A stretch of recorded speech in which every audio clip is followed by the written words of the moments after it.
After a string of murders, a gritty New York detective is called upon to investigate a sleepy little town upstate. Ripe with mystery, he finds himself unraveling a plot so insane it'll make your head spin. All right, it's Friday. You know what that means? It means we watched a movie, and y'all get to listen to us talk about it. Yeah. So, Burton's got his own style of everything that he does.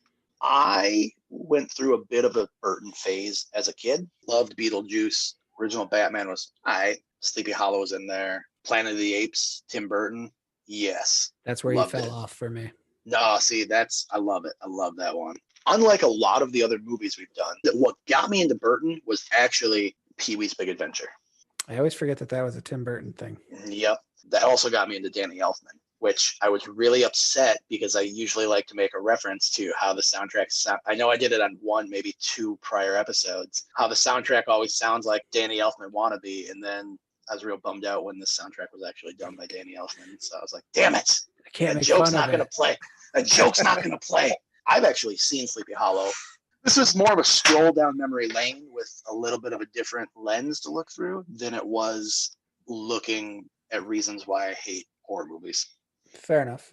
I would toss this movie into being the quintessential horror movie in that it is his literal take on the golden era of horror movies, i.e. Frankenstein, Dracula, all of those Victorian monster movie kind of things. This is, from his own words, literally his take on that. If you're going to say, what's a horror movie? You could point to this and be like, well, that's what a horror movie is. It's got a monster. It's got a damsel in distress. It's got a very strange main character. There's a giant windmill that looks like bat wings, and there's a witch. Horror movie. Well, then it's perfect. We're already on opposing ends. So boom. Mm-hmm. Yeah. So I have my notes, as I do, but I also have a list of pretty fun behind the scenes factoids. Ooh, so why am I even here?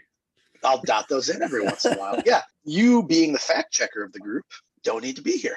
Welcome so strap in. You're just going to hear my voice for the next 40 minutes. Welcome to Nick's Scaryland Theater. Jake is, he's here. He's just enjoying the popcorn way too much. Let's get right into the movie here, and we'll do factoids afterwards. Or if they come up, they come up.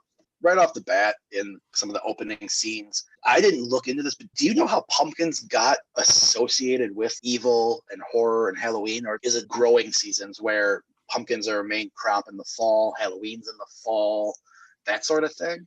I know not specifically, and this is what I can remember from the stupid things that I've taken in over my life, but it was started originally, or is credited originally, as coming from Irish tradition, and pumpkins weren't associated with Halloween until they came to North America after the potato famine and all of that. Pumpkins are very much a North American crop.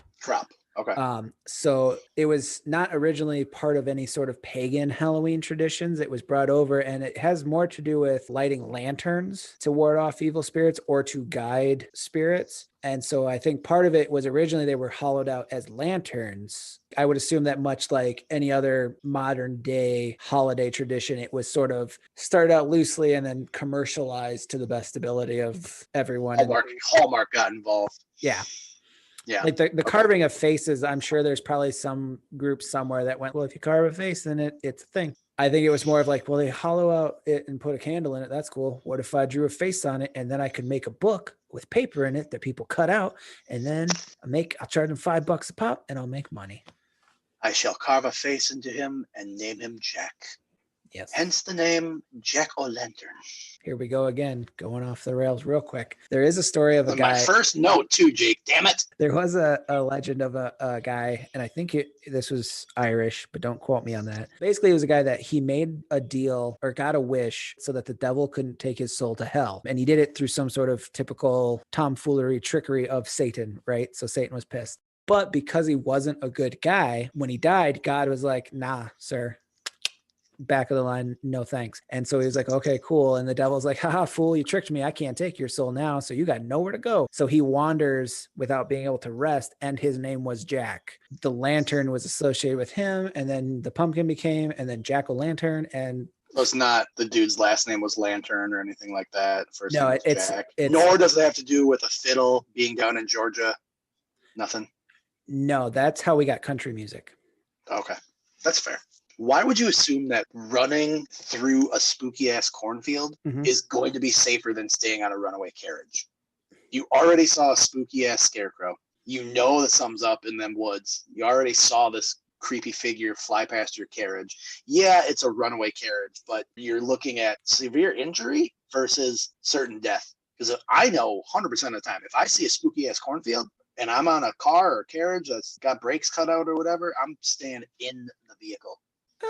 Yeah, I'll be honest. I totally forgot about this scene. It's literally the setup to the entire plot of the movie was this guy getting killed. And I always forget that it exists because it's like... You didn't watch the movie, did you? No, I did. It's just literally like, this is the part where I'm like getting my snacks or something. Then I come back in and then Johnny Depp's like, there's a body in the river.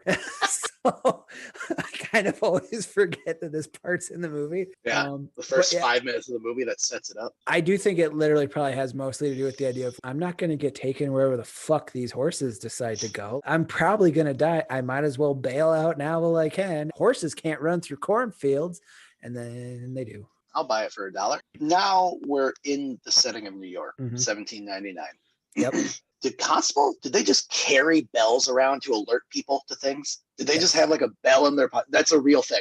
I would assume it was either a thing that people like that probably had something like, or was every citizen given a bell and ring this if bad stuff's going on? I imagine it was either, yes, constables had it, or they were police phones in the 40s and stuff where they were just kind of nearby in case you needed to get like safe space phones on campus. Yeah, he was probably like, there's a body, and he's like, smash, and gets it in the ring. I don't buy your theory. I think at the age of 18, every citizen in the city of New York was given a bell because you can't trust kids with bells. Anyone under the age of 18, they're going to be ringing it. Old Johnny Law comes running in, and what is it? What is it? It's a caterpillar. That's why you rang the bell, to show me a caterpillar. And then that bell is for emergencies only. I think they said, here, keep this bell safe along with your virginity. Don't lose either. And ring the bell for emergencies only. That's what the real story is. When you find a body in the river, because it's going to happen in the 1799. Look, there's a body in that river. Ring the bell. Yeah. We get to one of my first factoids that's kind of really interesting. I don't know how super attention filled you were about this. Did you know there are 3 Sith Lords in this movie? There's Christopher Lee. Yep, because he's the judge that we see in the scene that we're right after the one we're talking about. Okay. Trying to think of all the people there. So Count Dooku is in this movie. Yep. Emperor Palpatine is in this movie. Who is he in this movie? Ian McDermott, I believe it's McDiarmid. It's not I don't think it's McDermott. I think it's McDiarmid. No, it's McDermott. Okay, whatever. You're fine. You're probably right. You literally said my only job on this podcast was to fact check. Fine. Fact accepted. He was Thomas Lancaster. He was the town doctor. Really? That was Emperor Palpatine. Yes. Holy shit. And then we have Darth Maul was actually in this movie. Ray Park. That's right. He played that's right. He played all the scenes. He's the horseman when Christopher Walken isn't the horseman. Yeah, doing all the stunts and the fighting and all that stuff. I thought that blew my mind. 3 Sith Lords are in this movie. I forgot about that. Tom Burton, Tim's younger brother, was the one who suggested, hey, get them Star Wars actors and make sure they're evil ones. He's a big Star Wars fan. Yeah, Tom Burton's a huge Star Wars fan. I think what Tim Burton's actually trying to tell us with this movie and implementing 3 Sith Lords into it is that all his movies are evil. I think he's showing us that he doesn't understand Star Wars because in Star Wars, it's only ever 2. So Tim Burton, fact checked, not a Star Wars fan. I didn't know Emperor Palpatine was in this movie. I am surprised that fact escaped my life. You can see it because he's got a beard going on and stuff like that. You really got to look. But yeah, that's Senor Palpatine. That's so weird. All I'm going to think about now. At least you're not bringing up Flat Earth, and I'm fine with that. Should have saved that one to the end. I just felt we see Christopher Lee right now, and I really don't have much on the courtyard or the courtroom scene. So fair enough. Thought it was fine to drop it in there. We first see Sleepy Hollow. That solo guard hut that they had up there, why does it have to basically be a solitary confinement box? There was not any room to actually sit or stand up in that. Literally lay prone and maybe roll left or right, and that's it. It's just a big rectangular flat box, and there's not much room in there. I assume it's because most of the time they were like, watch the sheep so that they don't get killed. And I mean, mostly just nap. That's mostly your job, is to just nap right now. That's where you nap. My question for that box coming later is when the dad guy goes into it, he sees some spooky stuff, and then we hear a gunshot, and then it just cuts to him running through the woods. Why the fuck did he get out of the big wooden box? Probably the same answer as why you run through a cornfield instead of sitting in a runaway carriage. It was the Force. It was the Force. Fuck. Yes. It was the Force compelled him. Oh, man, he tricked him. You want to run. Ray Park just waved his hand.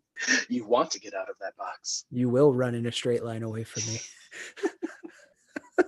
No, we're not doing this. That means no. That means the doctor was the bad guy the whole time. He was really dead the whole time. He was really dead the whole time because he was Bruce Willis. So he was a clone. Exactly. And Jar Jar Binks rules the entire Sith universe. How does Jar Jar Binks fit into Sleepy? He was the man in the river. He was. The truth is that Sleepy Hollow was actually Jar Jar Binks' nickname in college because he's kind of dumb and he was always sleeping. Boss Nass just nicknamed him Sleepy Hollow. Sleepy Hollow, pay attention! Can't tell if that's funny or just dumb. I don't know. A lot of times it crosses over into both. I love it. I don't have kids, so I got to get my dad jokes in whenever I can. That's fair. They're setting up old Ichabod, and they are not setting up a New York cop in those type of digs. The New York cop shows up somewhere. New York detective shows up somewhere. He's not getting put up the manor of the city in a spare room. I like how you're comparing Victorian age, wiry, very scared easily, Johnny Depp, Ichabod Crane, New York constable, not detective, to like, I'm just picturing you thinking of like noir, Dick Tracy style, hard edged. It's just raining all the time wherever he is. He's always got cigarettes. He's got some grit, man. Did you not listen to the cold open? Gritty New York detective shows up in a sleepy town upstate. Would this Ichabod Crane movie not have been 100 times better if it was just always Johnny Depp, and then there she was, and I knew it was trouble. I knew she was trouble from the moment she walked in the door. I think it'd actually be better if it was Johnny Depp just constantly saying, "I'm getting too old for this shit."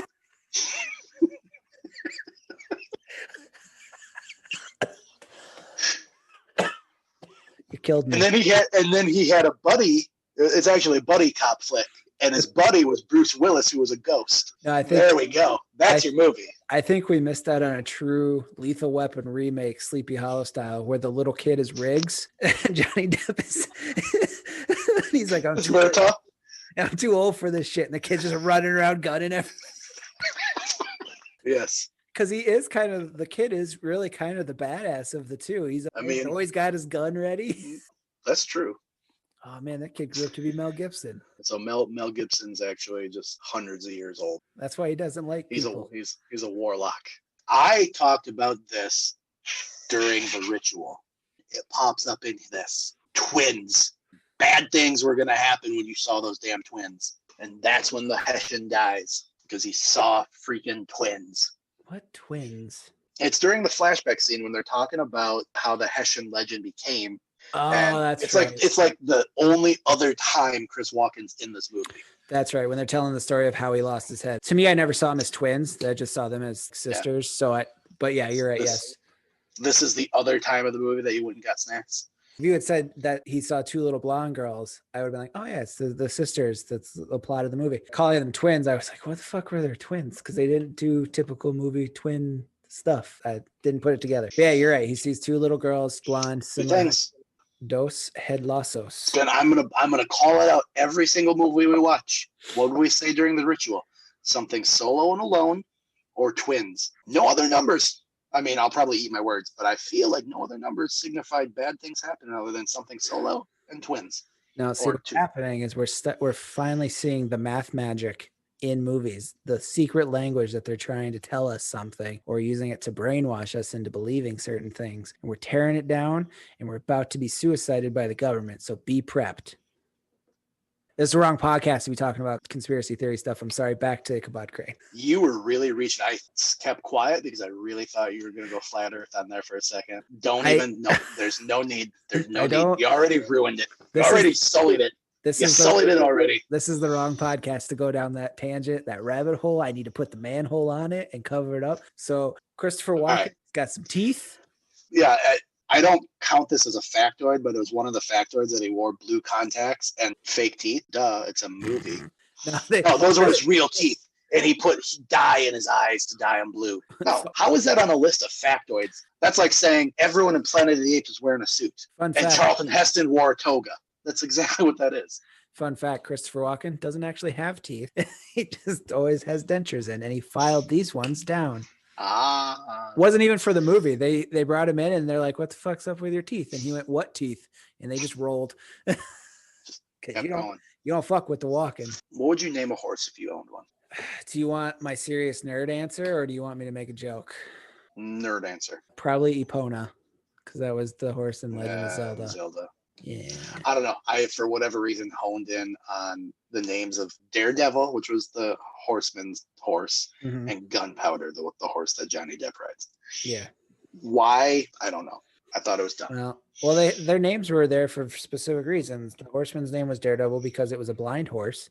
And Johnny Depp's horse's name was Gunpowder because explosive diarrhea. Okay. I'm going to count those as not facts. Aww. Do you know Alfred was in this movie? Which Alfred? There's been about 18 of them. The Tim Burton Alfred. I'm not surprised. I mean... He's the old guy that's all with white hair. The one with the wonky eye? The blind guy? Yeah. Okay. That's my fun movie. Oh, yeah. Now I can... Yep. I can definitely see that. So, covered bridges. I don't understand why they needed an entire covered bridge for a 3-foot puddle. A simple platform would have done just fine. Mm-hmm. Everyone listening, I get that it's for aesthetics and to make it creepy, and covered bridges are creepy, but my logical brain is trying to sort that out and say, why a covered bridge when it's like a puddle? That's it. The covered bridge actually plays a major story point in the original. In the real Legend, yeah. Yeah. Yeah. Where because the horse couldn't cross it, right? Couldn't cross it, yeah. Yeah. I have a feeling when they were making it, Tim Burton's like, he's like, this is it. I like this location, build the houses. And they're like, what about the covered bridge? And he's like, just put it over there. There's a dent in the ground there. We'll just put some water over there. Done. Yeah, they went to England and built the entire town. It was one of the biggest, I think it was up until that time, it was one of the biggest sets ever made. I mean, it's common for a lot of movies to build large sets and that sort of thing, but everything was built as it was going to be like a town and stuff. So that was pretty cool. Yeah. I mean, same vein of like Lord of the Rings guy whose name I can't remember, Peter Jackson. I mean, they built every village in that movie too. So this was back when people cared about their movies and they tried. The scene where I think it's Brahm and his two buddies messing with Ichabod. Ever since I first saw this movie, it has always bothered me when Brahm throws the pumpkin head at Johnny Depp and it hits him in the head and stuff. Whatever was done in editing and whatever was done in CGI, it has always bothered me the way that pumpkin flies. You mean like, how it's clearly on a string? On a wire, and it bothers the hell out of me every time I see it. I was thinking, oh yeah, this is that scene that pisses me off every time I see it. See, and that's one of those things, right, where with Tim Burton movies specifically, his style of filmmaking, you have to ask yourself, was that bad filmmaking or was that just the weird Tim Burton Ed Wood style of filmmaking? The same thing that always like I picture with this movie is how red and like liquid the blood is. But that's because it's almost, it's like jelly. Well, that's because that's how Tim Burton does blood in movies, is he specifically doesn't try to make it look real. He makes it more fantastic. So, and he does other stuff with movies where it's just like, well, that was clearly bad CG or that was clearly this, but he does it in a way where it's, fuck, I think he did that on purpose as an artist. And I'm just not artistic enough to understand why you wouldn't just try better. Both Burton and Depp are huge horror fans. Yeah. And that went into Depp developing his character as Ichabod. You could watch this movie blind and not be told it was a Tim Burton movie. The way the lines are delivered, the music, the way the score is. As a kid, that's what I fell in love with. It's weird, but I can't handle very many of his recent movies. No, I think he was one of those people. And I think Johnny Depp kind of went the same route. And you can't blame them as they got older. No. They clearly got to a point where they went, I found a thing that works, that makes me a shit ton of money as opposed to my little artistic things. And I think with Johnny Depp, it was Pirates of the Caribbean. He found when he does the the goofiness. Just he sold out as Jack Sparrow. Just print that money. And then I think Yep. with Tim Burton, it was, I would say either Charlie and the Chocolate Factory.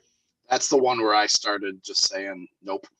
Or his remake of Alice in Wonderland. Both of those. One of those two, or in that time frame. Batman, Beetlejuice, Ed Wood, this movie, the cinematography is very dark and the aesthetic is very dark, and it's done on purpose. And even the one you don't like, Planet of the Apes, the aesthetic is very dark. When he started using more of a color palette, that's when it just stopped feeling like a Burton movie to me. And Pee-wee's Big Adventure, that movie's got a lot more of a color palette, is way less dark. And that was prior to, I think that was pretty close to like Batman time frame. It was the 80s for sure. I don't know. Yeah. I can't handle much of his other stuff.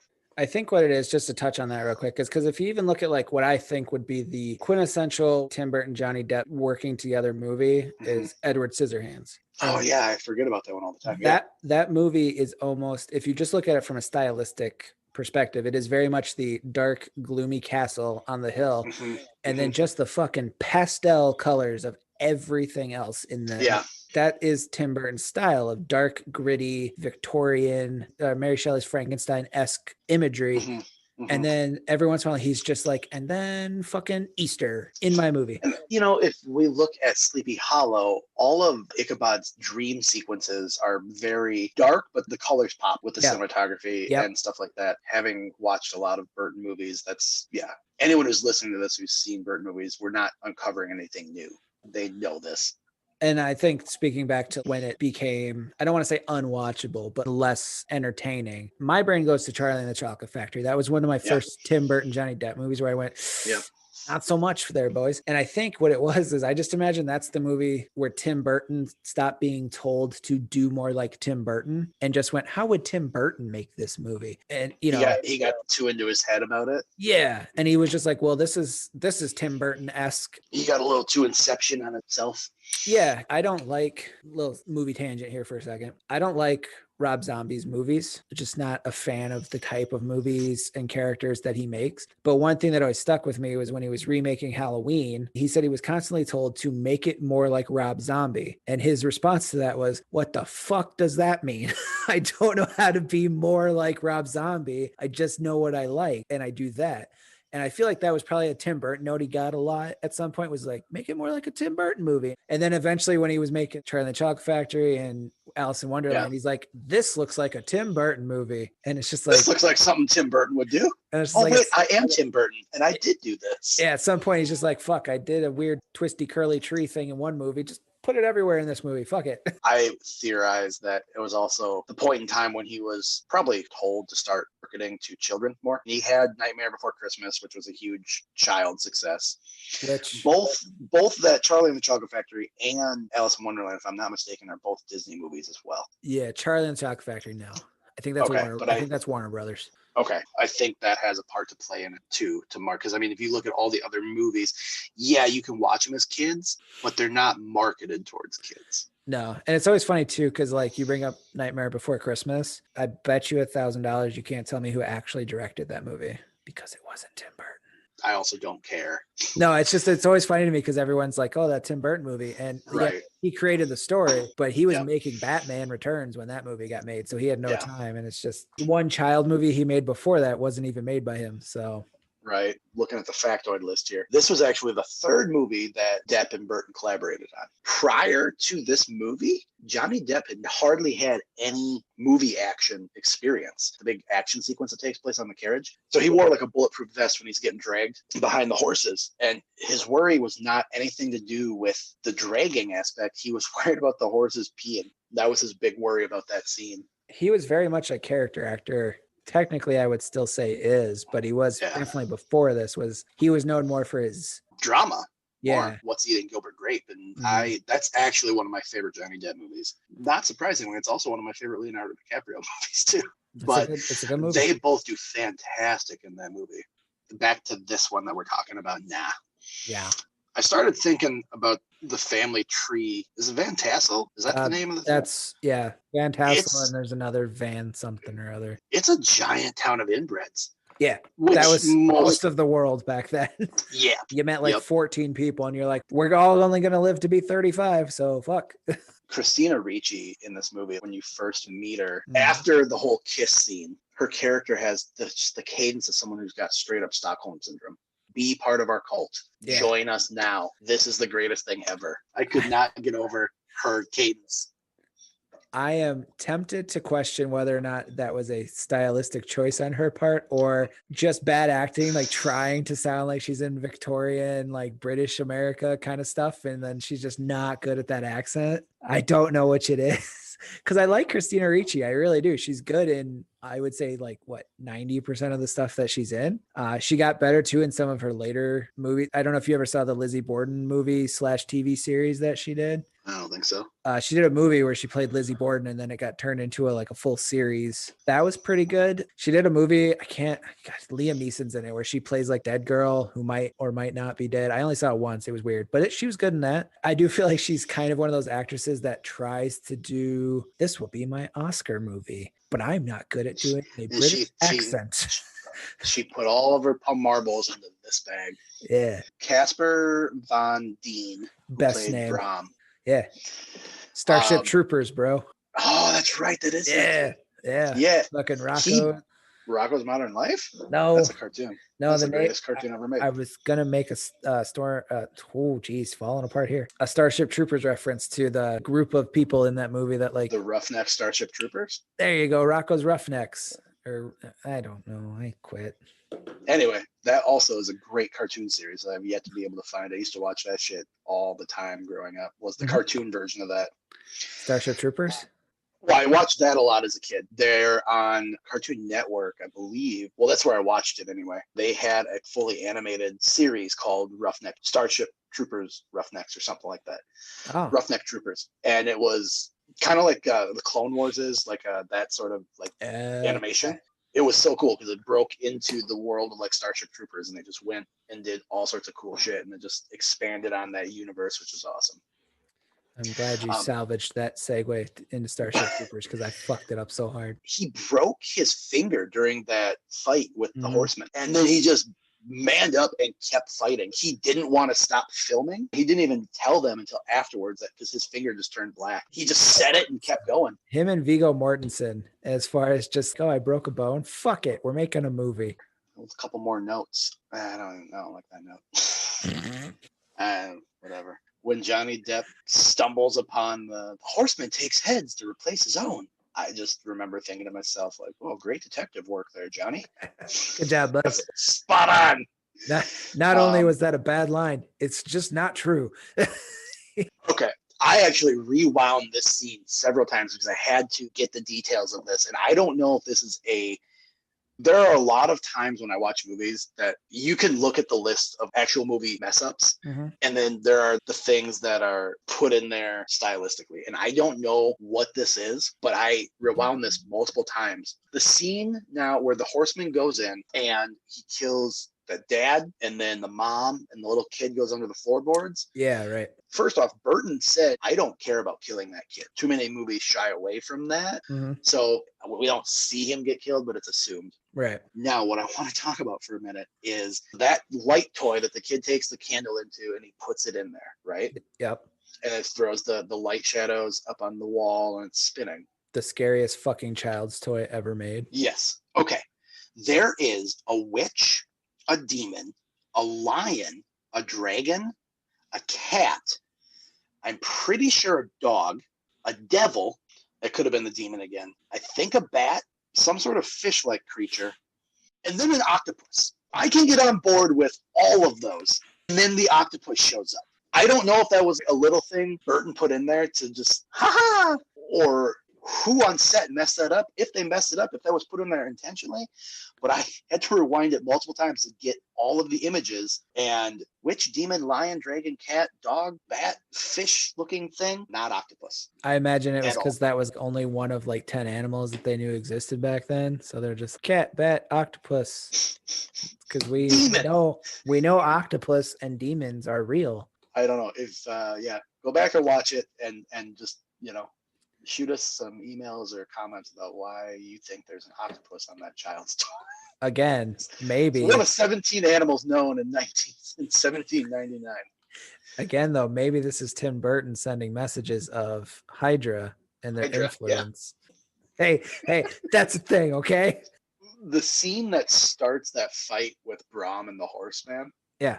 The Horseman, I don't know why. No, that's it now. He's not the Horseman. He's the Horseman. He's the Headless Horseman. That is more terrifying. Plus, it's just a guy. Yeah.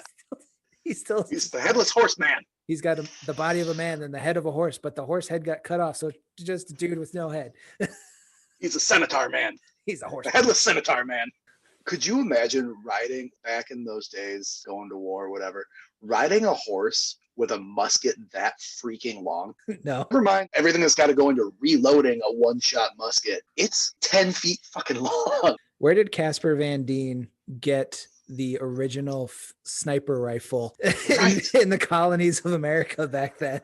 That thing is huge. Yeah. It's so long, and holy crap. How could that have been done? Yeah, I mean, muskets were fucking big they were the size of a dude, most of them. We see Brahm just sliced in half. And Ichabod goes to see Christina Ricci's character. He's like, oh, you're mourning over your brave man, Brahm. What the hell did he do that was so brave? We see him 4 times in this movie leading up to that action scene at the bridge. He got all pissy because his infidelic girlfriend was cheating on him with someone she didn't even see. He just gave Ichabod a kiss right from the get-go. So He got all pissy with that. Hey, that's part of the game. Then he's being a dick to Ichabod by going out there and pretending to be the horseman. That's it. Then we see him those 2 times. And then right before the fight scene, we see him tell his cronies to go do something. Mm-hmm. And he goes back to investigate screaming and gets into a fight. What did he do that was brave? Nothing. In the guise of the movie, we don't really. He's the dick, right? We're supposed to see him as the dick. Yeah. If this was an 80s com-rom, he'd just be the dude wearing a sweater vest, tying a knot over his shoulders. Yeah. Hey, Chad. And actually, in an 80s rom-com, his name would still be Brahm. Yeah. Or Casper Van Dien. That's true. It could also be named Casper Van Dien. I think it's more just back then he would have been one of the leaders because he's a younger man, strong guy. Plus he did sort of see a supernatural headless man walk out of a cabin, and instead of going, I'm getting the fuck out of here, he went, well, I got to fight this guy now. I mean, in that sense, he was very brave and just being like, let me just take my 8-foot musket and throw it as a spear. At the end of the day too, like, look at what he picks up. This guy's got a sword and a hatchet. And what's he go for? He's like, I'll just take these little scythes that are meant to cut the heads off the top of corn. Fuck it. I got this. Because Johnny Depp then picks up the big scythe with the stick. And Brahm's like, nah, fuck it. We're going close combat on this one. Depp takes the right to the chest and the horseman just flips him up over him. Yep. I do like that detail. And like, this is something I like in some horror movies. You may not agree, but right. Because I've seen all but 5 so far. One thing that I like about Halloween and Michael Myers and stuff was that originally, this got less as you will discuss when we can do the sequels, but originally the whole idea was that he didn't kill anybody he didn't have to. And I kind of like that in my horror movie monsters, because that's the thing with the Horseman is he wasn't there to kill those 2, so he would have left them alone. Well, he tried multiple times and Brahm just kept being a dick. Yeah. And even Johnny Depp tells him, he's like, he's not after us, stop fighting him, he's gonna just leave. There's nothing you can do. And he's like, nah, I got Brahm it. said, no, I'm a brave man, I will do it. I am brave man Brahm, I will get him. I'm brave man Brahm. I'm going to take on this horseman. But I kind of like that they have a focus and a goal. And if you're not that focus or goal, get the fuck out of my way. I will kill you if you continue to be in my way. But for the most part, I'm just going to push you out the way. Or if you're a teenager having premarital sex. That's also been established. That's instant. That's number true. 1. That's true. You're getting dead. You're getting deaded. I did mention there were just so many ridiculous names and so many names I didn't want to hone in on. I did focus on one. Baltus. How did you know? Are you looking at my notes? That is exactly the name I wrote down. I said, let's talk names. And I wrote Baltus. Because that's the one name that they like. Baltus Von Tuss. It is the one that they gave the most emphasis to all the time was Baltus. Yeah, I don't know why that is a note, but it's... Good old Jeffrey Rush. Wait, Baltus was Jeffrey Rush? Yeah. No. Yeah. No. Wasn't it? No. Jeffrey Rush is... No, it's not Baltus. Hold on, I'm getting on the goggle machine. All right, you're going to have to edit this part out, but I guarantee you it's not Baltus. Jeffrey Rush does not even sound like that. That is no Casanova Frankenstein. You might be right. Hold on. I'm not a might be right. I know I'm right. If I'm right, this all stays in. Fine. If I'm Go wrong, for it. no one hears me Just, make. if you're wrong, this all stays in. You're right. It's not him. I thought Jeffrey Rush was in this movie. Who plays Boltus Van? No, you know what name threw you off was Jeffrey Jones, the principal from Ferris Bueller's Day Off. Hold on. Feel free to carry on while I do this. Oh, it's Michael Gambon. That's who it was. There you go. No one will ever hear this. Next note. This is a running thing in just about any horror movie I've seen so far, but how many times is it going to take people before they understand guns do not kill the paranormal? All of the movies. They're wasting valuable ammo shooting out of that church at the Horsemen, and it's not doing anything. Mm-hmm. And yet they continue. And not only that, but this isn't like 1980s, we're going to shoot 9mm pistol. This is Victorian age. We have 15 minutes to reload this musket, and they're continuously doing that to shoot out this church at this Horseman, and nothing is happening to it. Plus, 90% of them missed their shots because muskets were horribly unreliable. Or they were all stormtroopers. 'Tis a mystery. Were stormtrooper guns muskets of Star Wars worlds? I like to think they were. They did not take nearly as long to reload. They just gotta pack the laser in. Just using their stormtrooper fingers. Pew! There's got to be a better way. In the church, Boltus, shit starts to go crazy, and he eventually gets that musket and gets up on the podium there, and it's like, back. We're talking a musket here. There were 5 guys versus him. One of you's going down. Okay, one of you's a sacrificial lamb, but at least the other 4 or 5 of you are getting them. Whenever there's like a standoff of the guy with like the one shot and there's like 6 guys, and it's just like, well, nobody wants to be the first guy, but that's when you just go, well, I don't like, get in there. Just shove a guy. I do like how he's literally like, so there's some bullshit that is happening. I want the bullshit now. And the priest is like, it's time for us to talk about the bullshit. Or no, it wasn't the priest. It was the lawyer guy. It was like, we got to talk about this. And the priest is like, fuck that, Christ to the head. And just, when the magistrate's like, no, we ain't doing that. Just as if to say, like, he would, in his mind, he's like, I'm going to do this and no one's going to talk about nothing going forward. Did you get a chuckle out of this instance like I did when Ichabod's like, she's a witch, I'm out of here. And he's got like a teenage girl's notebook filled with Katrina. Mrs. Katrina Crane. Yeah. Mr. Ichabod Katrina. He's just got a whole notebook page filled out like a teenage girl. Yep. I can't. We have to break up. I don't love you anymore. Yep. He goes through a whole high school relationship in that 15 seconds of scene. If they had pictures, he would have had a whole bunch of pictures in there, but he's just got to have drawings because they don't have film yet. But well, if it would have tracked better with the movie, it would have had Katrina's head in all sort of like torture devices. That would have been been better. Like all his sketches of like medieval doctory and tortures, but it's like her body and her head. Yes. Like, I love her. Can't stop thinking about her. In the windmill, when the stepmom is revealed to be the evil one. The stepmom that we have not mentioned up until this point. Right, because she's in the movie 4 times. That's it. She's literally a crucial plot character. She's in the movie. She does some stuff. She does some things. Don't blame us. Blame the movie. She's not in it that much. She does the hand cutting, and then when she's banging Ferris Bueller's principal. Yeah, and then she like rubs the blood on the back. Yeah, because that's the thing that people do when they're doing it. And if so, I've been doing it wrong apparently. If you're not doing it, you're doing it the wrong way. Everyone knows that's how kids are made. Never got into blood play myself. I'm sorry. You got Ichabod's little buddy. You got Christina Ricci, and you got the Wicked Witch of Sleepy Hollow.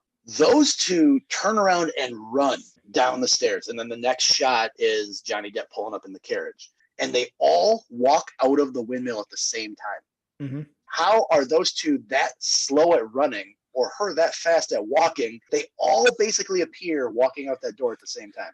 Because Christina Ricci's dress was big. She had to hold it up. It's slow going down those stairs. Mm-hmm. 2, the little dude is such a gentleman. He actually helped her down the stairs. He's like, and held the door open for the evil stepmom. He's like, hold on, ma'am. I don't want you to trip and fall. Here you go, mom. I'm a gentleman. You can kill me after I let you through. He's like, I know you're a witch and you're trying to kill us, but I'm still a gentleman. Let me help you down the stairs. For Mom, near you. The first one is Mom's painting at 4221 Sheffield Road, Madison. The second one is Middleton Outreach Ministry at 3502 Parmenter Street, Middleton. The third one is A Place for Mom. Senior Living Advisor Bethany Allen at Madison. Place for Mom. Thanks for interrupting my podcast, Google. A Place for Mom. Well, that's staying in there, I guess. Yeah. Okay. Thanks, Google.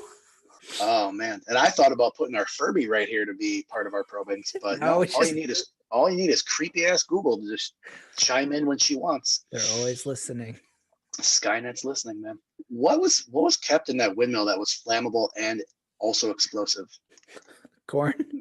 I don't know. He drops the lantern and the whole thing just, boom. A mass flame across the floor. Was it built on a turpentine geyser or something? I'm being from Iowa. Corn's flammable.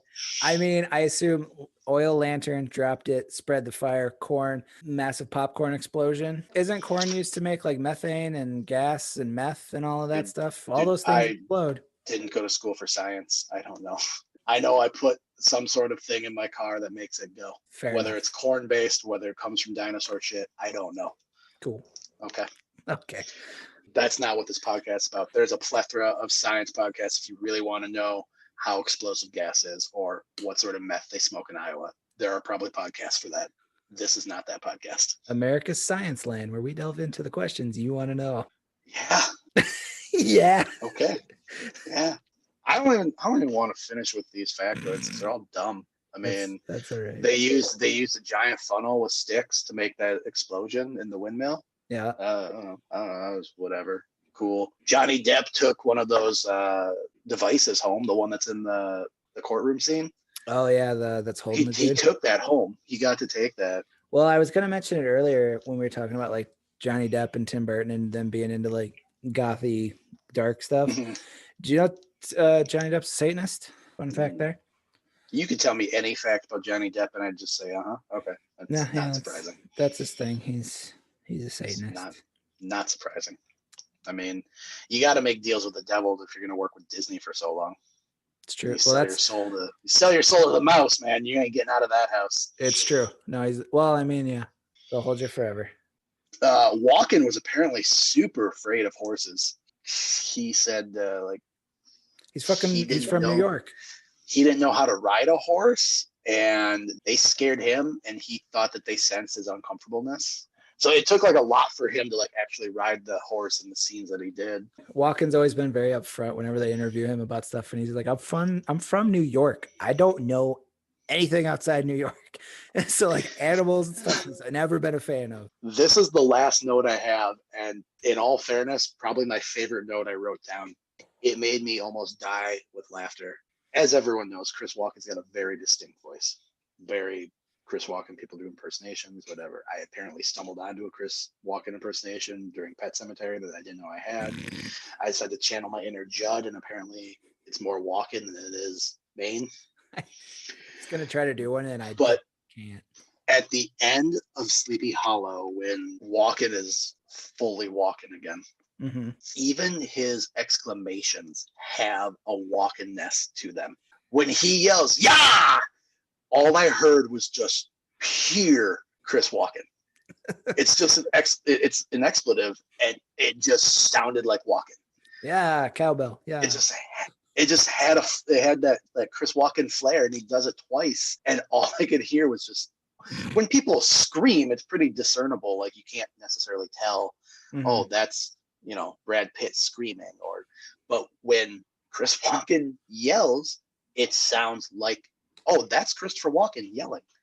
Yeah. It was so funny to me when I saw that. I could not stop laughing. Yeah, he is one of those actors where like no matter what role he's in, when it's Christopher Walken, it's just Christopher Walken. Yeah, something as simple as a scream. You could shut your eyes, not watch any of the movie, just hear that soundbite, and it's Christopher Walken. It's funny because like I've noticed throughout this movie that you read it up there, like the names are also like stupid and kind of similar, and so we're just not character names. It's Johnny Depp and it's Casper Van Dien and all of that. And the Headless Horseman. It's either that or Walken, but Walken is that actor in every movie where like, other than Max Schreck from Batman, I couldn't tell you the name of another Christopher Walken character off the top of my head because it's always just Christopher Walken. His true self shines through more than his character name. Yeah. That's very true. That brings us to the end of this movie, unless you got anything else to add. No, the stepmom was bad. She had the head. She gave it back. They went to hell. And there you go. And they go back to New York, and it's 1800, which was a great time for America, I assume, because the movie ends so happily. Yeah, and it's snowing. I know. Now we're just pointing out things like it was a movie. It was all fake. It was based on a legend. Yep. Tim Burton did it. That's it. You guys, thanks for listening. Hold on. Make sure.